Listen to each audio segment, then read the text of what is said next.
What's up, guys? Welcome to OK Automotive. I'm so glad you're here. I'm really excited about this video today because this is the video that inspired me to make this channel. So a little bit of background. When I bought the car, I knew I was going to have to road trip at home, and so on the way to get it, I had this idea that maybe I should just vlog the journey and upload that onto YouTube. Unfortunately, I'm not very tech savvy. I had never recorded myself doing anything before, and so I didn't really know how to make a good video, how to make the audio not sound like crap, and so most of the footage I took was relatively unusable. So for a long time, I just scrapped the idea, but I've been seeing a lot of questions on the Pajero mini group, on the K car owner group about what it's like to road trip these cars and to drive them long distances. And so I decided to go ahead and make the video. It's going to be a bit of a mix because of those unusable clips. There's going to be some clips of me talking what was usable. There's going to be some pictures that I took, some pictures that I pulled off of Google too, just to kind of help me tell the story, some maps just to walk you through the journey. So I'm really excited to have you along with me for that trip. Let me walk you through it.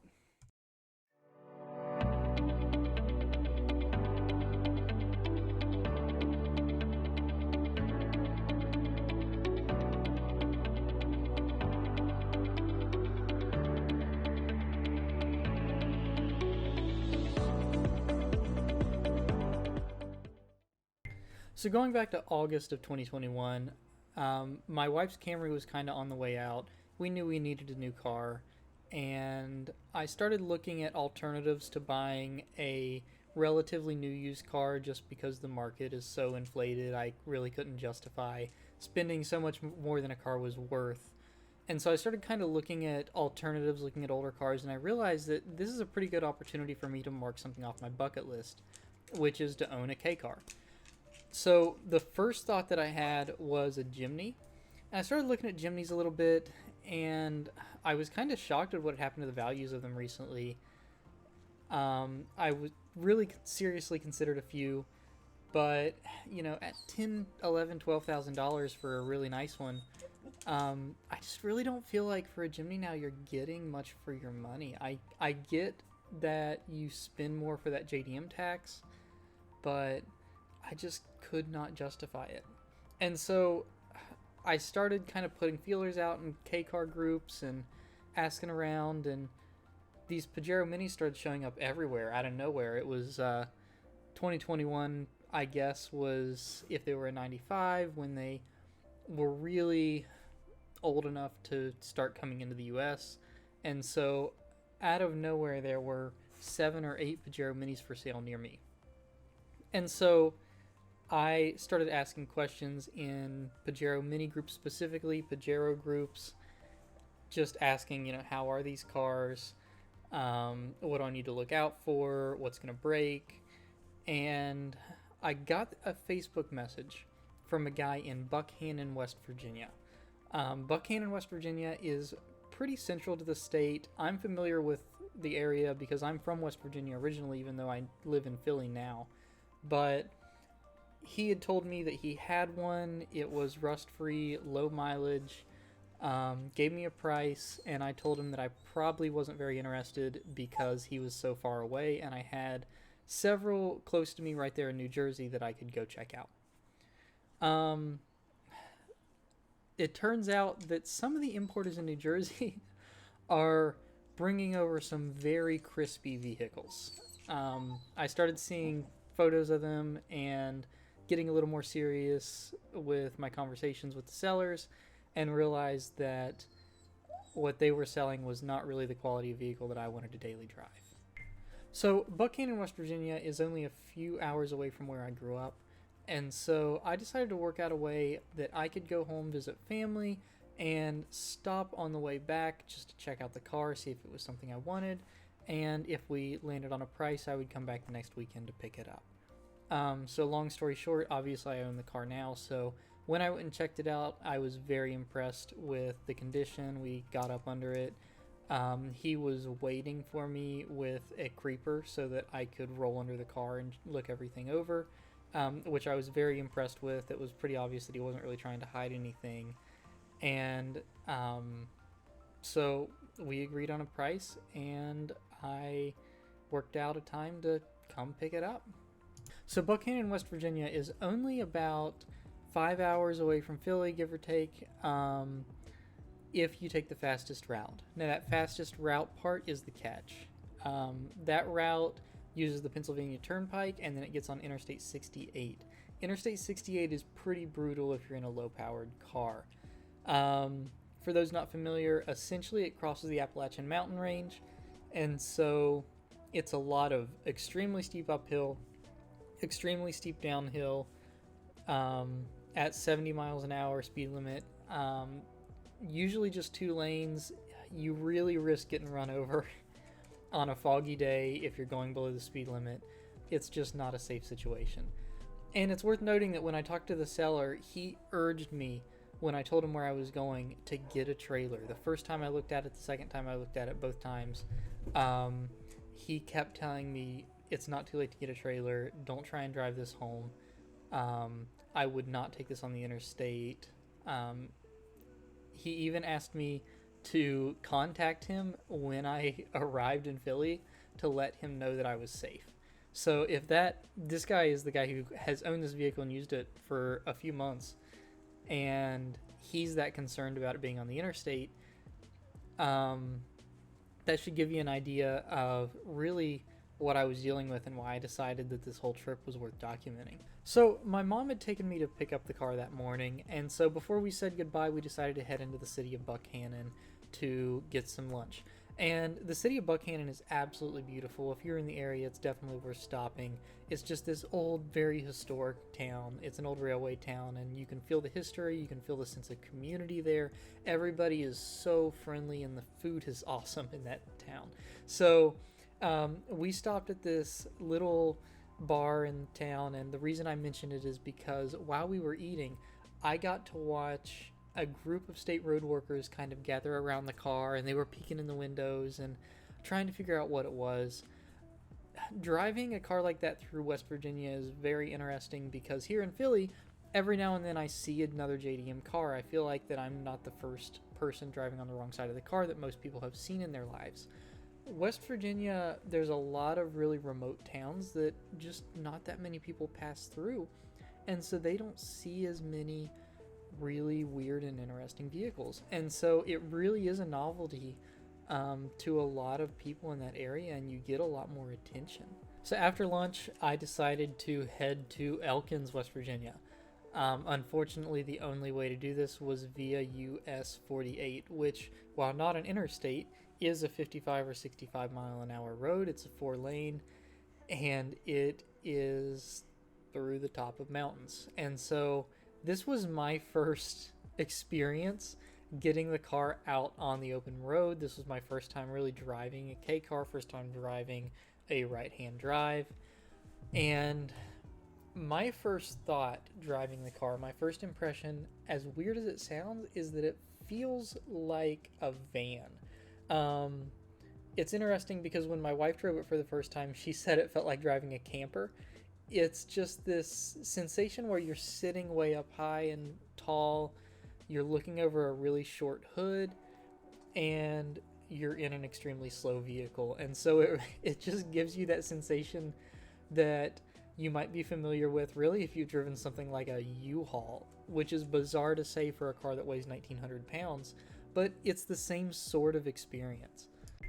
So something that you have to get used to when you start driving a K car is that when you're on an interstate or a highway or any road that carries a decent amount of speed, you are going to be at a very high RPM for a lot of the time.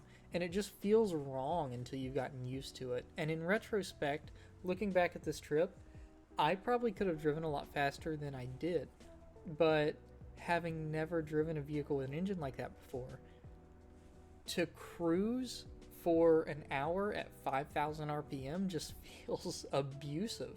And so there was no way I was going to do that. And so there were a lot of segments where I was driving at 45 simply because I didn't want to abuse this vehicle that I just got. I was just learning its limits. I was just learning what it was capable of. And so this first leg of the trip on US 48, we were mostly in a 55. I think it does go up to 65 for a little bit if I remember correctly. But um, I was so thankful to be on a 4 lane. I was very thankful that it was a clear day at this point because I wasn't getting run over. So it took me way longer than it should have to get from Buckhannon, West Virginia to Elkins, West Virginia. The two cities are really close to each other. They're kind of considered sister cities. And everything I said about Buckhannon can really be said about Elkins too. It is a very old city, a very historic city. I had people sitting on their porches having conversations with me as I was sitting at red lights, just because they had never seen somebody sitting on that side of the car before other than mailmen. So I had a lot of really fun, endearing conversations with people in Elkins, and I have a lot of affection for that area. It's just, I can't really put into words how beautiful it is. I can show you pictures that I can pull from Google, but being there in person, and especially being there in the fall, is just an absolutely incredible experience. So from Elkins, I needed to go to Davis, West Virginia. And like I said, at this point I was feeling a little uncomfortable with how hard I was pushing the car, especially as I got closer to Elkins on the way there. The road got a lot more vertical and the car was really struggling, and so I was a little uncomfortable with that. I didn't want to keep abusing the vehicle, and so I decided not to get back onto 48 when I left Elkins. Instead, I took a little road called US 33, and it is just an absolutely beautiful road. It kind of winds up through the mountains. I'm really kicking myself for not taking good video or pictures because there's not even a lot of good photos out there. I tried to look for some good examples, and I couldn't really find them. But I can tell you that if you just visualize the absolute most perfect picturesque mountain road, that's essentially the idea.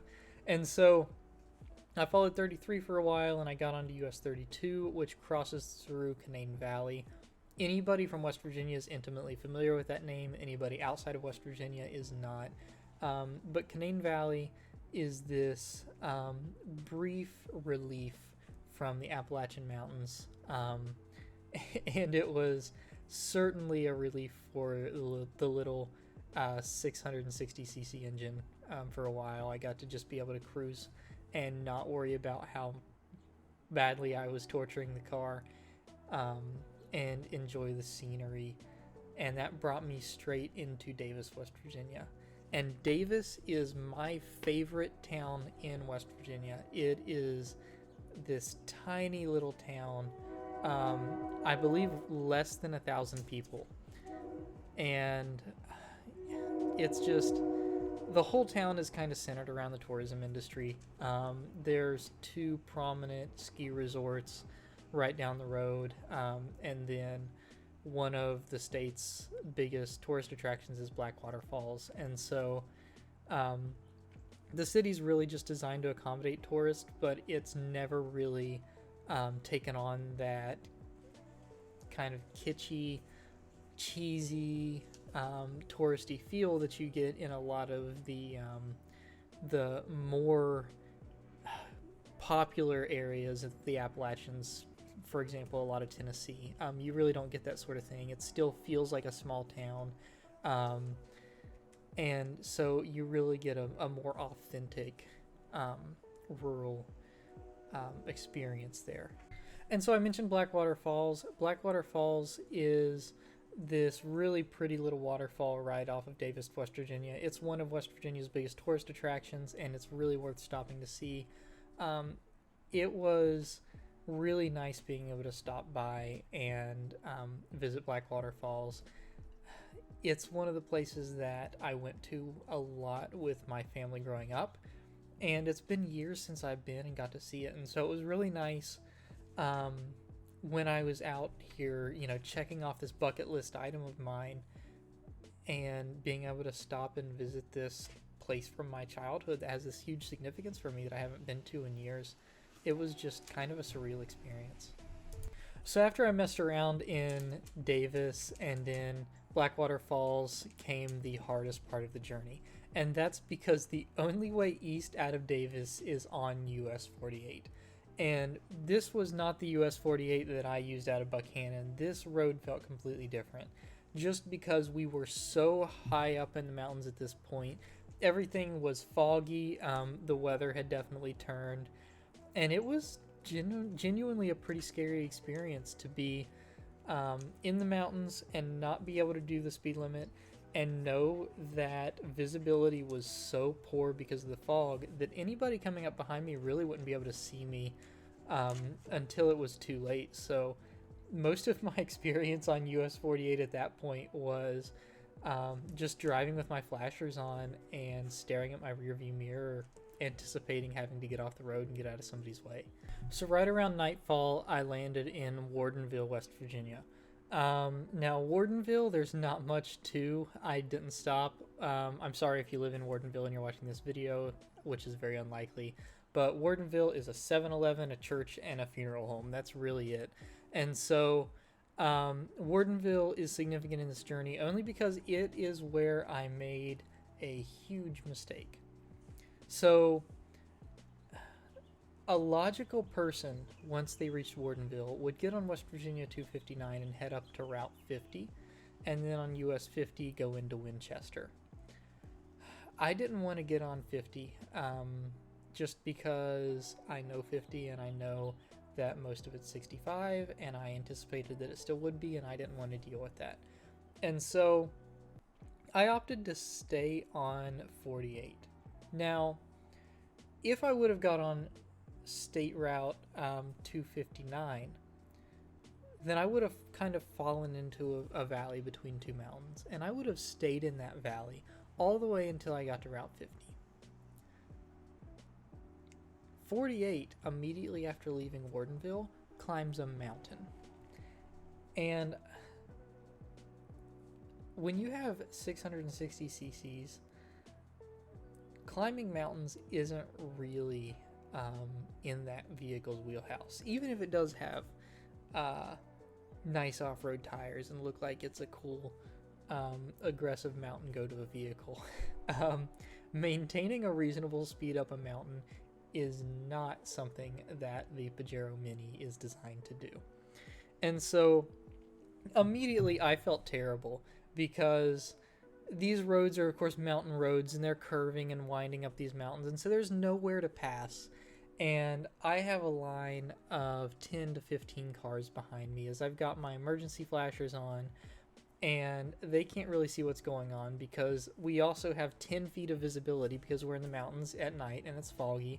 I'm terrified that deer are going to run out because I've not really tested the way that panic braking feels in that vehicle, and the cars behind me are following pretty closely because they're pretty pissed off at me. And so that went on for what felt like an eternity. It was probably actually about an hour that it took me to get across the really difficult part there. To be honest, it could have been 30 minutes, it could have been 4 hours. I lost all sense of time at that point. It just felt surreal trying to push that vehicle through the mountains. But eventually I did end up in Winchester, Virginia, and immediately found a hotel and went to bed because I was exhausted. Okay, so it is the next morning. I'm in Winchester, Virginia. Just checked out of my hotel. And it's time to do something that every single person has to go try the minute they get a right-hand drive car, which is go through a drive-through. So we're at McDonald's now. Let's see how it goes. 610.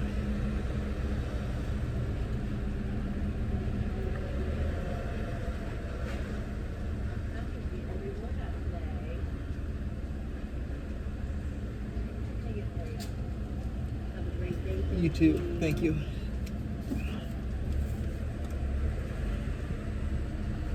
Alright, so she didn't notice. Maybe they used to see it here. Let's see.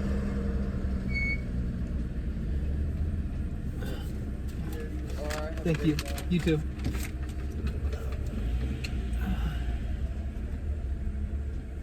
That went fine. Nobody really said anything that we noticed. But this is also a narrow car, so it's not like I'm in a skyline where I'm having to like lunge across the seat to get to it. So, key cars and right-hand drive in a drive-through, pretty great. So when I woke up the next morning, I got to actually explore Winchester a little bit, and I'm going to be a broken record here because I know that I really loved every single city that I talked about on this trip, but Winchester is a really wonderful little city. It's very different than the cities that I've talked about previously, or towns rather, just because those towns are very much small towns. Not that Winchester isn't a small city compared to something like Philadelphia, obviously, but it definitely has a more kind of up-and-coming, growing, modern energy to it. And even though it's like a very historic city and a lot of very gorgeous historic architecture and a lot of just history in the city in general, you can tell that it's a town that's still growing. You don't really get the feel that you get in a lot of West Virginia towns where it's a really charming town, but you kind of can feel that the town is dying. And there's a little bit of sadness there. There's a little tinge of sadness. Winchester just doesn't feel that way. It feels like it's a town that's on the move. And I really enjoyed that. I really enjoyed the energy of the city there.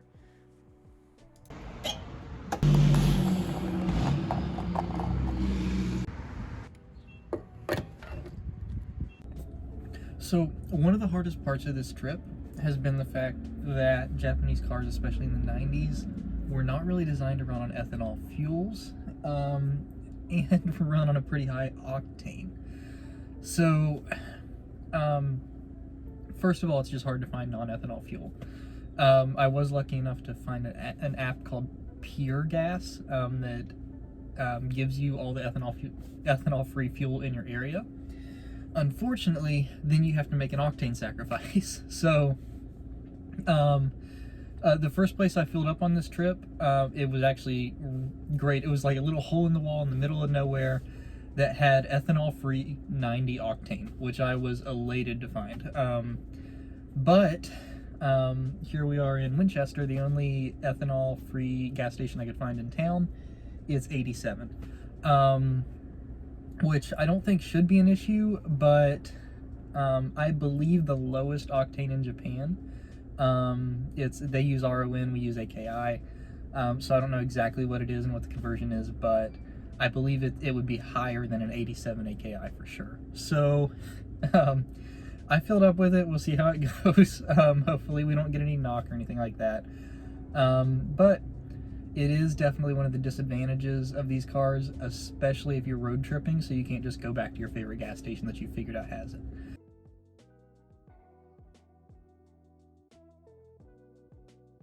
So after fueling up in Winchester, I headed to my big tourism spot of the day, which is Harpers, Ferry, West Virginia. So it's a little confusing because of the panhandle. You actually pass out of West Virginia into Virginia and then back into West Virginia as you head east. And then the easternmost tip of that panhandle is a little town in West Virginia called Harpers Ferry. As I pulled into Harpers Ferry, I had to pull up to a booth to pay to park, where a park ranger was waiting for me, and this is where the car kind of got me my first interaction with a stranger for today, and I'll show that to you now. How are you? Hey, how you doing? Good. This is cool. Thank you. Do you have a national park pass by any chance? I don't. Are you in the military by any chance? No. You're not 62 yet, are you? Nope, not yet. And have you visited any national parks in the last week? No, I haven't. All right, so it's $20. All right. Unless you want to get an annual pass.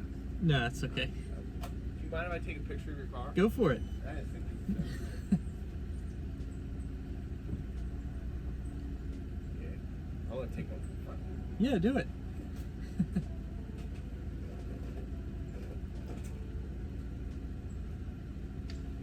That's so cool, man. Thank so you. We'll get you a map and a receipt. It is good for the next 3 days, and then you are all set to go. Awesome. Enjoy. Thank you so much.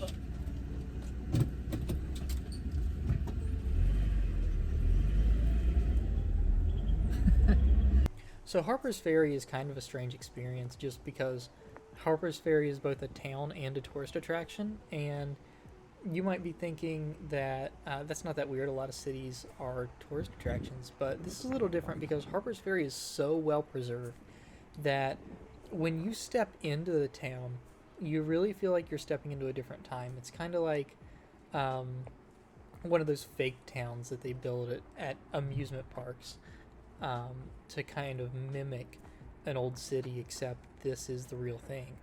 Um, and it's this weird juxtaposition walking through this town and seeing modern cars parked on the street and families walking around with their kids in strollers and like kind of jars you out of that immersion that the town kind of naturally settles you in as you walk through it. Harper's Ferry is a big tourist attraction in part because of its historical significance. It was the location of a large munitions factory for the U.S. military leading up into the Civil War, and so you can go see the remains of that munition factory now. It was also kind of a strategic point because of that to control during the Civil War. And so there's a lot of Civil War history there, a lot of American history. It was also the location of the John Brown raid. And so if you're not familiar with John Brown and his role as an abolitionist, it's really an important piece of history, and I really encourage you to do some research on that. But if you go to Harper's Ferry, you can just visit the John Brown Wax Museum that will take you kind of through his life, through his history of activism, and kind of the unfortunate ending of that raid too.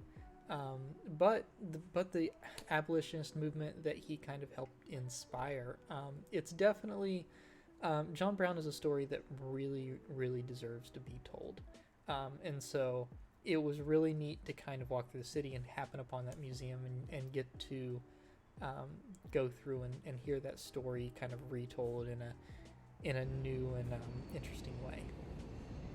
The other reason that Harper's Ferry is such a big tourist attraction is just because of its geographical location. I can't imagine a more idyllic location to put a town. It's right where two rivers meet. It's flanked on both sides by these kind of astounding mountains. And then you turn around and you see the town kind of build up a hillside with these historic buildings. It's really just something that needs to be experienced. And of course, outside of the town, there are hiking trails that wind through the hills. You can kind of go up on top of a mountain and look down on the town. It's really worth visiting if exploring history and hiking and just being outdoors are things that interest you. Harper's Ferry is a must visit. I was blown away by my time there. I couldn't believe that I had lived my entire life in West Virginia, and this was my first time ever visiting. I had no idea what I was missing out on. So, while I'm stopped to check my oil, let me just go ahead and show you this. 659 cc's. I mean, you know in your head that that's small, but it's really hard to wrap your head around it until you take a look at it. So there's the top mount intercooler, which obviously is fed by that scoop. But this turbo, I know you have nothing to compare it to, so I don't have the biggest hands in the world, but like that's my fist compared to that turbocharger. It is not big. And there you're looking at is my hand, the entire engine there. Maryland is a really nice state to drive a slow vehicle in also, just because on 2-lane roads in Maryland, you'll have these essentially pop-up slow lanes that let slower traffic move over and let everybody else by without kind of forcing them into the outside lane to pass. And so, especially these roads that are kind of winding and they're double yellow everywhere and there's not really anywhere to pass, Maryland roads definitely gave me more opportunities to pull off and let traffic by, because like I said, I could do 45, but of course not everybody wants to do 45 on a road that's a 45 mile an hour zone. I know I don't when I'm in a different vehicle. So um, it was really nice to be able to, every couple of miles, let everybody kind of trickle by and not have to stress about all these people who I'm making late to work. So I passed through Frederick pretty quickly. Um, Frederick, I kind of had the same feeling about as I did Winchester. It was just a really nicely laid out city. It was really pretty. It was really clean. It was the type of city that as you're driving through it, you start pulling up Zillow and looking through houses in the city just to say like, hey, is this somewhere I can move? Because this seems like a pretty nice place to live, better than Philly. So um, I did really enjoy the city. I wish I would have had more time to spend there. Um, but I had to get home. So right after I left Frederick, things got a little difficult. So I hit a patch of road. I don't remember which road it was, that the pavement had kind of been torn up to be replaced with. And so it was that sort of texture where the old blacktop's removed and you get that kind of gritty, rough texture underneath. And a combination of that road with the short wheelbase and the lift kit and the really grabby tires made for a terrifying experience. I don't know what it was. Maybe it was windy too, and I just didn't notice. But the car just had a mind of its own. I would catch a groove with the tire in the road, and the groove would kind of yank the wheel one way or the other, and I would have to kind of catch it. This was back to feeling like the vehicle was going to roll over. I like got past that fear of the car being top heavy, and then I hit this road and I could not go faster than 30 miles an hour without feeling like the road was gonna roll me. And so of course very quickly I started gathering a collection behind me of people who were sane and driving normal vehicles that could handle something like a slightly rough road. So I was kind of desperate to get out of their way and get off this road since I was kind of scared of it. And so I did that thing where I found just the first road that I could pull off on, picked it, and then drove down it until my GPS started rerouting, which actually took a couple miles to give you an idea of how far off track I had to drive. And from here, the drive got pretty uneventful. So at that point, I was just in the middle of a bunch of Maryland farmland, and that's really where I stayed. My GPS just kind of picked me road to road to road through these little 2-lane, 1-lane roads through farmland, almost all the way back into Philadelphia, which was so much better than any route that I would have picked on my own.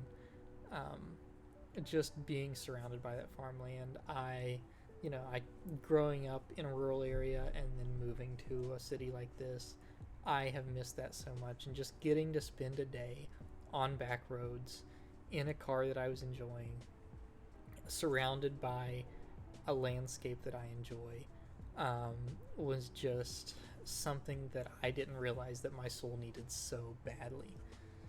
So if you came here trying to figure out whether or not you can buy a KEI car to use for these long trips, the answer is yes and no.